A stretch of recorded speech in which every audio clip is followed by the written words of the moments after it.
My name is Vansi Sanyavong. I'm the chair of Tea Cooperative based in Bokal Province, Lao PDR.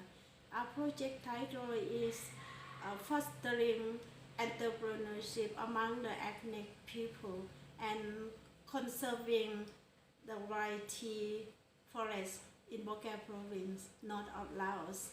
Laos is having a big challenge for the poor ethnic people to improve their livelihood because they have a big difficult of doing the business competition with external investor.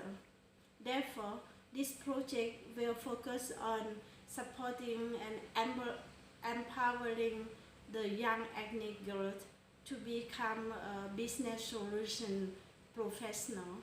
Our project is different from others because it's not like a project, but it's a ownership, taking action by Akha ethnic girls. We would be very appreciated if the committee of the Innovation Grant Fund would consider to support our project to solution our big challenge. Thank you.